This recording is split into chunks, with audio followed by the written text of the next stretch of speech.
Imagine opening your favorite app, maybe Instagram, Swiggy, Amazon, and within seconds, thousands, sometimes millions of users are sending requests to the backend. Now, think about this. How does the backend know where each request should go, who is allowed in, which requests are fake, and how to prevent servers from crashing? That's where API gateways come in. In this video, we'll finally understand API gateways in the simplest way possible. No confusing jargon, no boring textbook explanations, just real-world understanding. Let's use a simple hotel analogy. Imagine staying in a luxury hotel. You don't directly walk into the kitchen asking for food, or enter the laundry room asking for towels. Instead, you go to the concierge or reception desk. The receptionist listens to your request, checks who you are, and forwards your request to the correct department. An API gateway works exactly like that. Instead of users directly talking to dozens of backend services, everything first goes through the API gateway. It becomes the digital front desk of your entire application.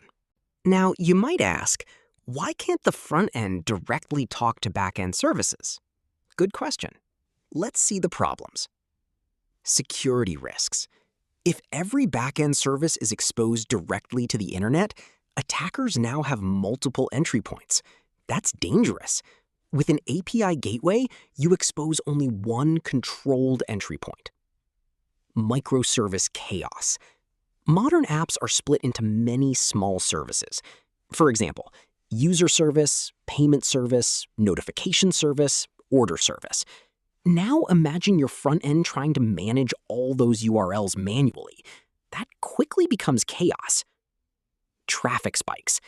Imagine a flash sale on an e-commerce app. Suddenly millions of requests arrive at once. Without proper traffic control, servers may crash. The API gateway acts like a bouncer, controlling the crowd. Before API gateways, front-end applications often directly connected to many back-end services. This created what developers call spaghetti architecture. Messy, hard to maintain, easy to break.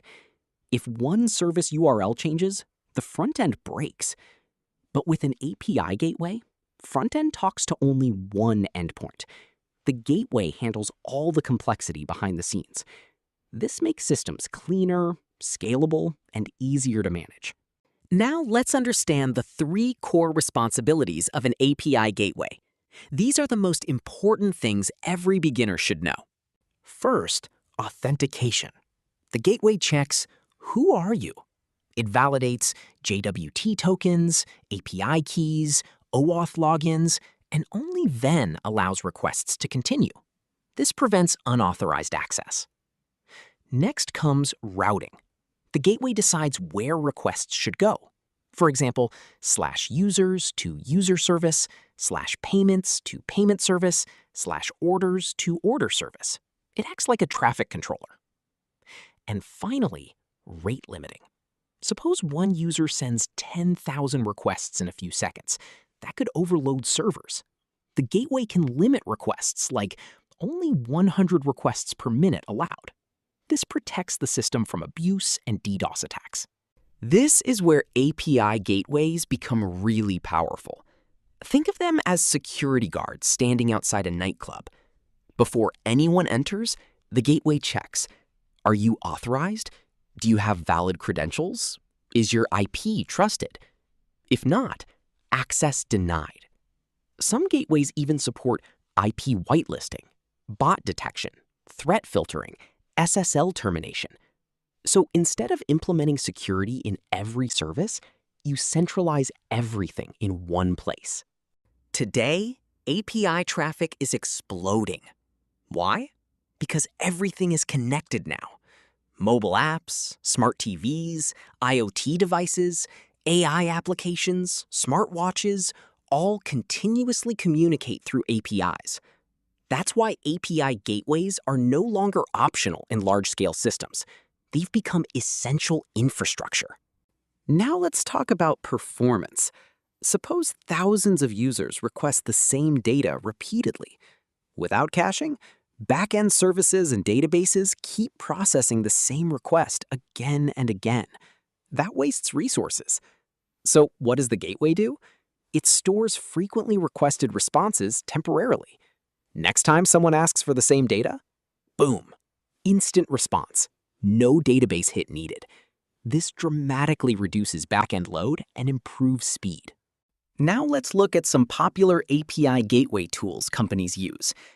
AWS API Gateway, very popular in serverless architectures and AWS cloud environments. Kong, known for high performance and scalability.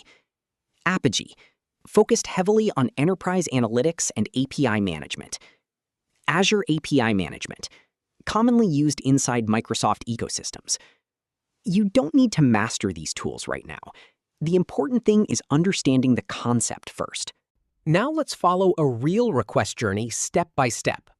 Step 1. User action. User clicks place order. Step 2. Authentication. Gateway checks, is the user authenticated? Step 3. Routing. Gateway finds the correct backend service. Step 4. Backend processing. The order service processes the request, talks to databases, payment systems, inventory systems, and more. Step 5. Response formatting. The gateway may clean or transform the response before sending it back. Step 6. Final response. Finally, the client receives the response. Now let's go slightly deeper for those curious about real production systems. API aggregation. Sometimes the front end needs data from multiple services. Instead of making 5 separate API calls, the gateway can combine everything into one response. This reduces network overhead. Load balancing. Gateways can distribute requests across multiple backend servers, so one server doesn't become overloaded. Canary releases. Companies also use API gateways during deployments. Example, 90% traffic, old version. 10% traffic, new version. This helps safely test new releases. Protocol translation. Some services may use HTTP, gRPC, WebSockets. The gateway can translate between different protocols. So, in simple words, an API gateway is a smart middle layer between clients and backend services. It helps with security, routing, authentication, rate limiting, caching, monitoring, load balancing. And in modern microservice architectures, it becomes extremely important. If this video finally made API gateways easy to understand, comment below, Gateway Unlocked. And if you enjoy beginner-friendly backend and system design content, make sure to subscribe. See you in the next video.